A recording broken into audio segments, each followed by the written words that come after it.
My name is Irene Willette. I'm 31 years old and I am a trauma surgeon. 5 years ago, my sister told my parents I had dropped out of medical school. It was a lie. One phone call, 15 minutes, and just like that, I lost my entire family. They cut me off, blocked my number, skipped my graduation, missed my wedding. For 5 years, I was no one's daughter. And then last month, an ambulance brought my past through the sliding doors of my emergency room. The trauma team paged me. I scrubbed in. And when I walked out of that operating room in my white coat, my name embroidered across the chest, my mother was sitting in the hallway. She looked up, read my name, and grabbed my father's arm so hard it left bruises. What happened in that trauma bay and what my mother did when the truth finally caught up with her changed everything. Before we get into this, if you end up connecting with this story, please take a moment to like and subscribe, but only if it truly resonates with you, and drop your location and local time in the comments. I want to know where you're listening from right now. Now, let me take you back to the fall of 2020 to a kitchen table in Ridgemont, Ohio, and the last time my father ever called me his little doctor. I was 25, sitting in the medical library at Ohio State, three highlighters deep into renal pathophysiology when my phone lit up. Mom, she never called during the week. I picked up on the second ring. Monica told us everything. Her voice was flat, cold in a way I'd never heard before. How long were you going to keep lying to us, Irene? I closed my textbook, my chest tightened. Lying about what? You dropped out 6 months ago, Monica says. You've been living with some boyfriend, running up debt, pretending you're still enrolled. The words didn't make sense. I was looking at my student ID badge sitting on top of my anatomy atlas. My name, my photo, the College of Medicine logo stamped in the corner. Mom, I'm literally in the library right now. I have an exam in 4 days. Your sister was in tears for an hour. She was shaking. Why would she make something like that up about her own sister? I opened my mouth. Nothing useful came out. My brain couldn't process it fast enough.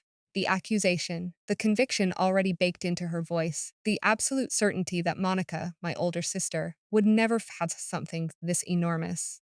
Mom, I can send you my transcript. I can have the registrar. Don't call this house until you're ready to tell the truth. She hung up. I sat there for 10 seconds, maybe 15, staring at the call log. Then I called back straight to voicemail. I called again. Same thing. Texted just called. Something's wrong. Monica is lying. Please call me. The message delivered. No reply. I called Dad's cell. One ring, then nothing. They'd blocked my number, both of them in under 15 minutes. I called 14 times in 7 days. Every single one went unanswered. On day 2, I emailed Mom a screenshot of my current semester transcript. 4 courses, 3 A's, 1 A- in biochemistry. I attached my enrollment verification letter from the registrar's office, timestamped that morning. Subject line, please just look at this. She never opened it. Day 3. I called Aunt Ruth, Mom's younger sister, the one person in the family who'd always shot straight with me. Ruth picked up on the first ring. Sweetheart, I already tried. I called your mother this morning. And she said, Ruth, don't let her drag you into her mess. Monica has no reason to lie about her own sister.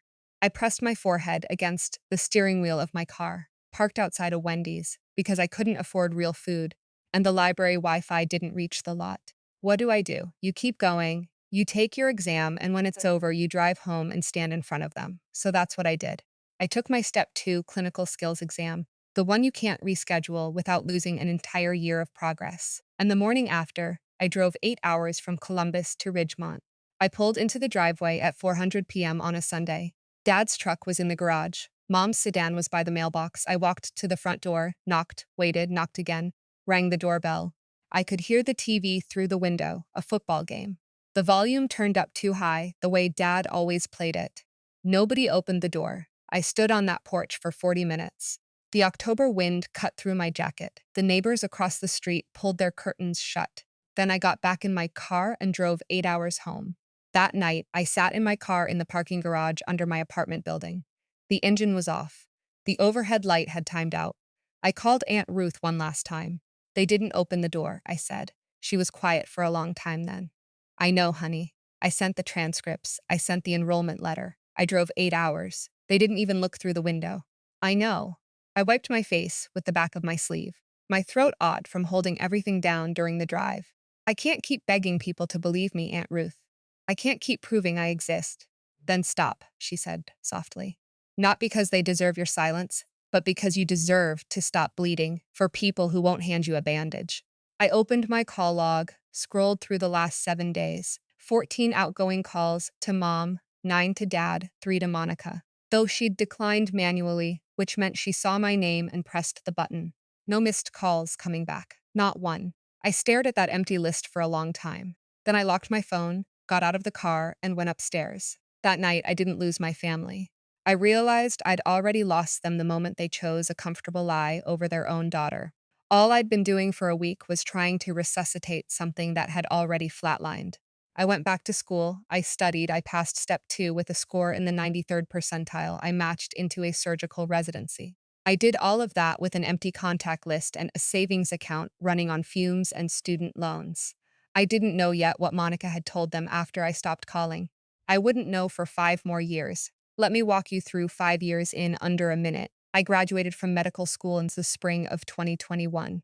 The ceremony was in a gymnasium that smelled like floor wax and ambition. I wore the green hood for Doctor of Medicine. Aunt Ruth sat in the front row. She'd flown in from Pittsburgh the night before, booked a hotel she couldn't really afford, and clapped so loudly that the family behind her leaned away. The 2 chairs beside her were empty. She draped her coat over one of them as if she was saving it. I never asked her to do that. Match day came. I tore open the envelope in a room full of people screaming and hugging their parents. Ridgemont Memorial Hospital, Trauma Surgery Residency, the same town my parents lived in. I didn't pick the program because of them. I picked it because Ridgemont Memorial runs the busiest level 2 trauma center in the region. And if you want to learn how to keep people alive when everything's falling apart, you go where the falling apart happens most. First year of residency, 80-hour weeks. I ate cold pasta out of Tupperware in the supply closet. I slept in the on-call room more than my own bed.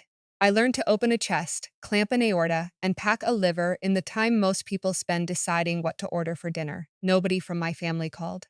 Not on Thanksgiving, not on Christmas, not on my birthday. I met Marcus in the 2nd year. He was a structural engineer surveying the new wing of the hospital.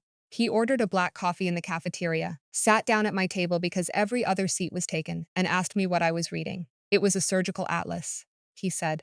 So you're the reason they keep paging overhead? I laughed for the first time in weeks. We got married in Aunt Ruth's backyard on a Saturday in September, 3 years into my residency. 30 guests, paper lanterns strung between 2 oak trees. Ruth's neighbor made the cake, lemon with buttercream, because Marcus said lemon was brave, and I agreed. I walked down the grass aisle alone. No one on my arm, no father beside me. Marcus stood at the end in a gray suit, and when he saw me, he pressed his hand over his mouth, and his eyes turned red. The officiant was a retired judge Ruth knew from church. The vows took 4 minutes. The dancing lasted until midnight. Ruth gave the only toast. She held up a mason jar of wine and said, "Family isn't just who you're born to, it's who shows up. And Irene, you've always shown up, even when nobody showed up for you." I smiled. I drank. I danced with my husband in the grass, under those paper lanterns. And I told myself this was enough. But there was a chair at the head table that shouldn't have been empty, and a father who should have been standing where I stood alone. My mother didn't know I'd gotten married. Monica did. Ruth told me later that Monica had seen photos on a cousin's Facebook page. She never mentioned it to our parents. She never said a word. And here's what I didn't learn until much later. 2 years before my wedding, Aunt Ruth had called my mother and told her directly. Irene is in residency. She's becoming a surgeon. She never dropped out. My mother asked Monica about it, and Monica said, "Ruth is lying. She's always been dramatic. She just wants to stir things up." My mother believed her again. Let me put numbers on what those 5 years cost me. I owed $187,000 in student loans. When my parents cut me off, I was halfway through medical school on a combination of their help and partial scholarships. After the phone call, I took out federal loans for every remaining dollar: tuition, rent, food, textbooks. Marcus and I lived in a 1-bedroom apartment above a dry cleaner for the first 2 years of our marriage. The bedroom window didn't open all the way. We didn't care. But the money was the easy part. In Ridgemont, the Woolette name still meant something. My parents went to the same church they'd attended for 30 years. They had neighbors, friends, a whole social circle built over decades. And in that circle, the story went like this. Irene dropped out of school, broke her parents' hearts, and ran off with some man. Nobody called to confirm. Nobody asked my side. When I bumped into a former neighbor at the grocery store during my second year of residency, still in scrubs, badge clipped to my hip. She looked at me like I was a ghost. She said hello, but she didn't ask what I was doing there. She already had her version.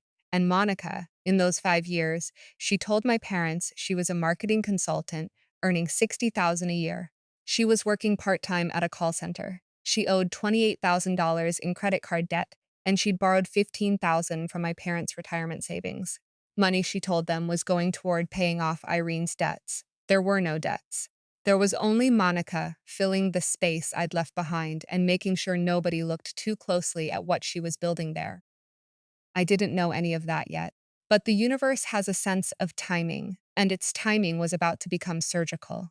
I want to pause here for a second. If you're listening to this and thinking, I know that feeling, when you send proof, you send truth, and the people who should love you most still choose someone else's version. Drop one word in the comments. Porch. Just that one word. I want to know how many of you have stood in front of a closed door. And if this video is helping you process something of your own, share it. Sometimes someone else's story helps you finally tell yours. It was a Tuesday, 2:17 a.m. I just finished an emergency appendectomy on a 19-year-old college kid who'd waited 3 days to come in because he thought it was gas. I was washing my hands in the scrub room, running cold water over my knuckles when the pager on my hip went off. Trauma activation, MVC, female 30s, internal bleeding, ETA 4 minutes, MVC, motor vehicle collision. I dried my hands, grabbed a fresh pair of gloves, and walked fast down the corridor toward the trauma bay. The fluorescent lights buzzed overhead. 2 nurses were already setting up. Maria, who'd been on shift with me since 7, and a newer nurse named Kevin, who always chewed gum during intubations, and I'd told him twice to stop. The ambulance bay doors opened. Cold air rushed in. 2 paramedics wheeled a stretcher through, moving quickly, one of them squeezing a bag valve over the patient's face. The woman on the stretcher was mid-30s, face swollen, a cervical collar around her neck, blood soaking through the sheet below her abdomen. 34-year-old female unrestrained driver T-bone collision at an intersection. The lead paramedic read off. GCS 8 BP 80 over 50. Suspected splenic rupture, possible liver laceration, 2 large bore IVs, 1 liter in. I stepped to the head of the stretcher. Let's move. Type in cross 2 units ONEG and get the O on standby. We may be going up. Behind me, past the double doors, I heard something. A woman crying, a man's voice, low and urgent, asking someone at the front desk where his daughter was. A name I couldn't quite make out. I didn't turn around, I had a patient. We moved her to the O within 11 minutes. I scrubbed in again, this time longer, more deliberate, because abdominal trauma is a different animal. You open somebody up and you don't always know what you're going to find. Sometimes the spleen is intact and the liver is shredded. Sometimes everything looks fine until you move the bowel and there's a retroperitoneal bleed hiding behind the kidney. I made the incision. Midlinear otomy, navel to xyoid. The moment I entered the peritoneal cavity, dark blood pooled, at least a liter already sitting in there. The spleen was pulped. I called for additional suction and started working. That's when I saw it. A small scar low on the right side of the abdomen. An old appendectomy incision, not laparoscopic, the older open kind. I'd seen 1,000 of those, but this one was in a specific spot slightly higher than standard, with a faint cloyed ridge that I recognized the way you recognize handwriting. My eyes moved to her right forearm. A tattoo, small, a butterfly no bigger than a quarter faded blue-green ink. She'd gotten it at 18. I knew because I was there. I was 16, sitting in the waiting room of a strip mall parlor on Route 9, pretending to read a magazine while my older sister got her first tattoo and made me swear not to tell mom. The scrub nurse looked at me. Dr. Willette, you okay? 2 seconds. I gave myself 2 seconds. I'm fine. Suction. I need better visualization of the splenic hilum.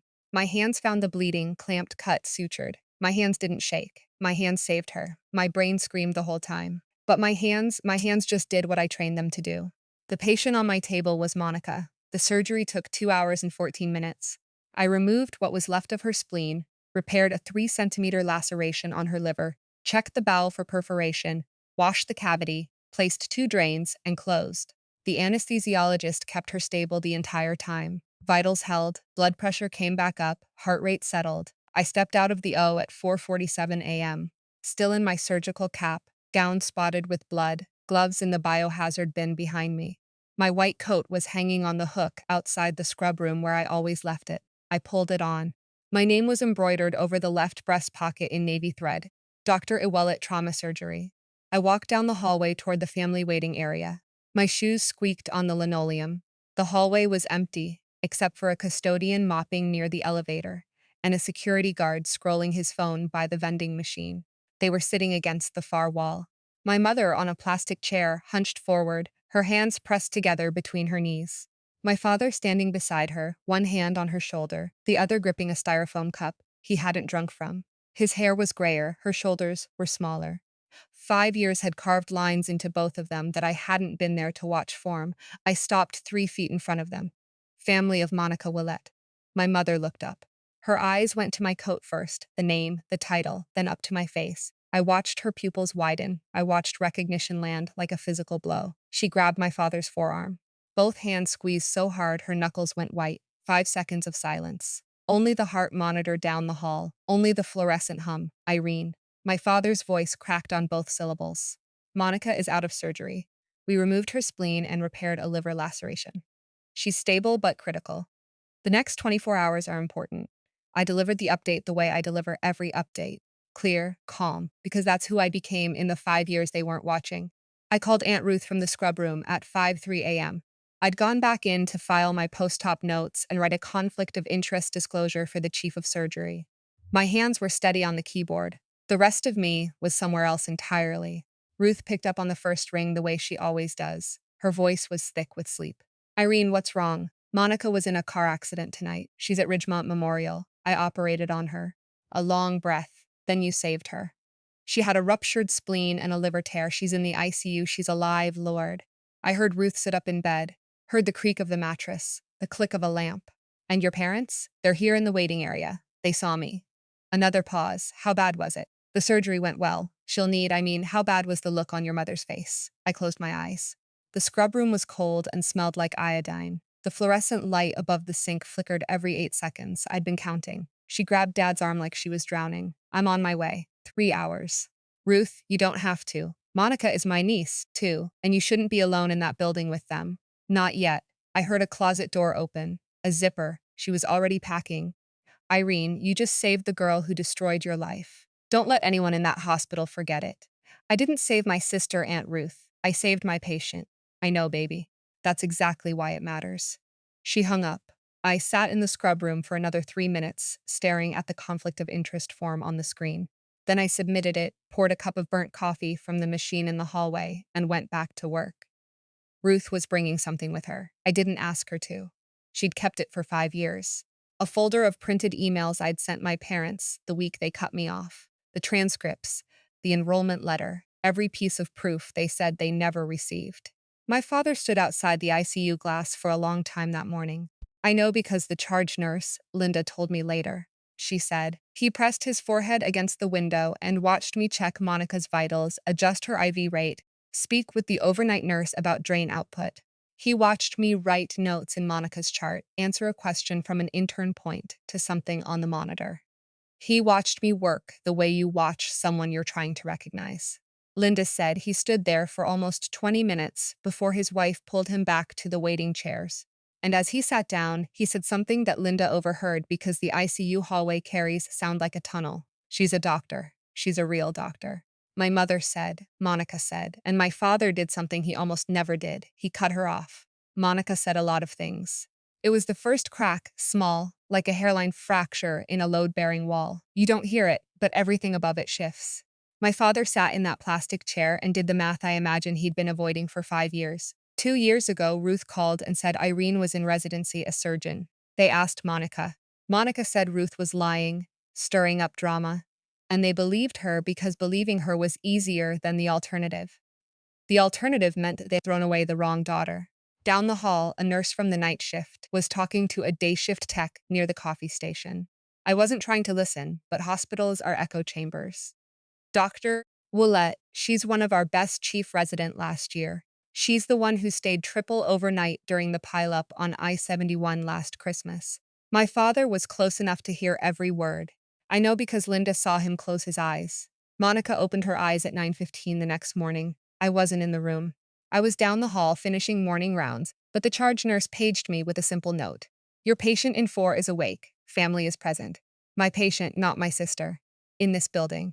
She was bed 4. By the time I reviewed her chart from the nursing station, I could already hear voices through the glass.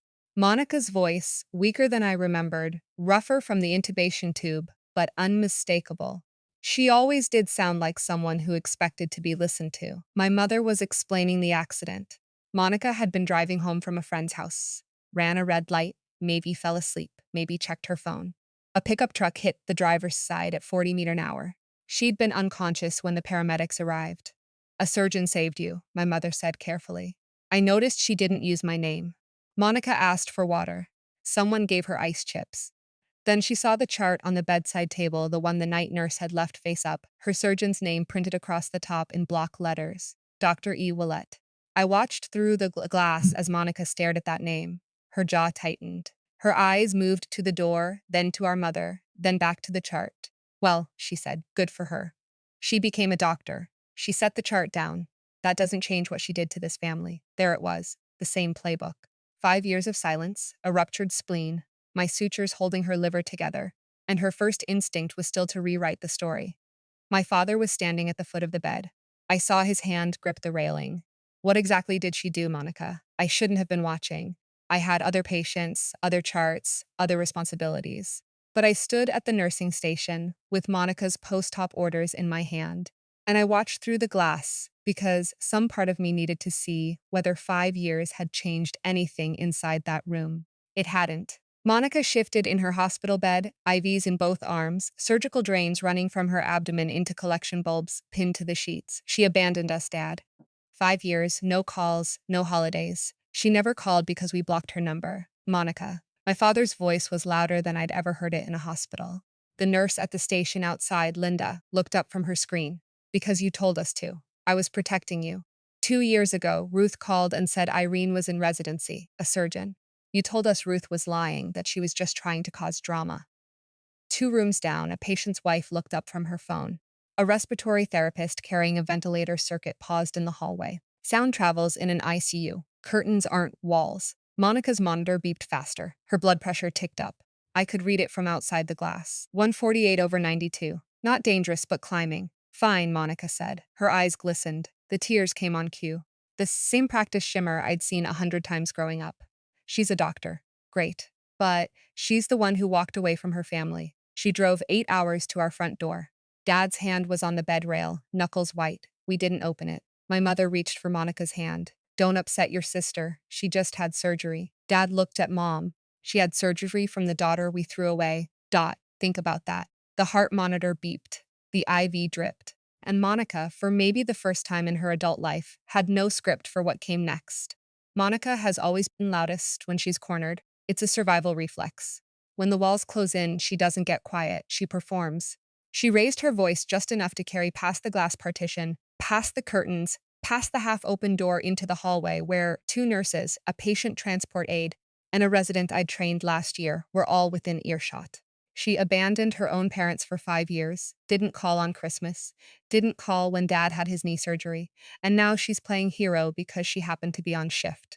The transport aide stopped walking. The resident, a second-year named Priya, glanced at me from the hallway. I kept my face neutral, kept reading Monica's chart. Potassium was low. I needed to order a supplement. I bet she's loving this, Monica continued, her voice gaining that trembling, righteous edge she'd perfected by age 12.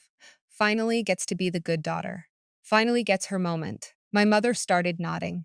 It was a small thing, barely perceptible, an old reflex worn smooth by years of agreeing with whatever Monica said, because agreeing was easier than questioning, and questioning meant admitting something too heavy to hold.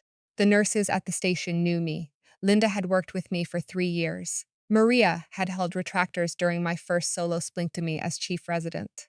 Kevin, the gum-chewing nurse from last night, was charting 2 beds down. They knew I'd stayed 72 hours straight last Christmas when that highway pileup brought in 9 patients. They knew I sent flowers to patients after discharge. They knew exactly who I was. None of them said anything. They didn't need to. The silence was louder than Monica. Then she slipped. Mid-sentence, mid-performance, she said it. She always had to be better than me, even in school. She stopped, her mouth closed, her eyes flickered. She just admitted I was in school. Aunt Ruth walked into the ICU at 9:45 a.m. with a canvas bag over one shoulder and a look on her face I'd seen exactly once before. The Thanksgiving she'd told our Uncle Frank to leave the table after he'd made a comment about her weight. Ruth doesn't raise her voice. She doesn't need to. She walks into a room and the room adjusts. She looked at Monica in the hospital bed, looked at the IVs, the drains, the monitor. Then she looked at my mother. Your daughter is alive because of the girl you threw out, Dorothy. My mother straightened. Ruth, this isn't the time. It's been 5 years. When exactly is the time? Ruth set her bag on the chair by the window. She unzipped it and pulled out a manila folder, creased, soft at the edges, the way paper gets when it's been carried a long time. She placed it on the rolling table beside Monica's bed and opened it. 3 printed emails, the ones I'd sent my parents the week they cut me off. The first was a screenshot of my semester transcript, 4 courses, grades listed. The second was my enrollment verification letter signed by the registrar dated October 14th, 2020. The third was the email itself. Mom, please, I'm still in school. I haven't dropped out. Please call me. I can explain everything. These are the emails Irene sent you 5 years ago, Ruth said evenly. You told me you never received them. My mother's hand moved toward the folder, then stopped. Her fingers hovered over the transcript like it might burn her. Monica told you, Irene faked these. She said, anyone can Photoshop a transcript. Ruth looked at Monica. Isn't that what you said? Monica said nothing. The heart monitor filled the silence with its steady mechanical rhythm. My father picked up the enrollment letter. His hands trembled. He read it once, turned it over as if expecting something different on the back. Then read it again, Monica. His voice was sandpaper. You told us these were fake. They I was trying to protect. Tell them about the money, Monica, Ruth said. The room went still. Even the IV pump seemed to pause. I don't know what she's talking about, Monica said, but her voice pitched higher. The confident tremor was gone. This was a different kind of shaking. Ruth kept her eyes on my parents. Monica has been telling you she's a marketing consultant making $60,000 a year. She works part-time at a call center. She owes $28,000 in credit card debt. Ruth let that sit for 3 seconds. And she borrowed $15,000 from your retirement savings. She told you it was to help cover Irene's debts. That's not Monica started. Irene doesn't have debts to you, Monica. She has student loans, federal loans she took out because you got her cut off from her parents' support halfway through medical school. My father set the enrollment letter down on the bedside table. His face had changed. Something behind it had collapsed, like a building losing its foundation. He looked at Monica. Is it true? The retirement money? Monica's mouth opened, closed, opened again.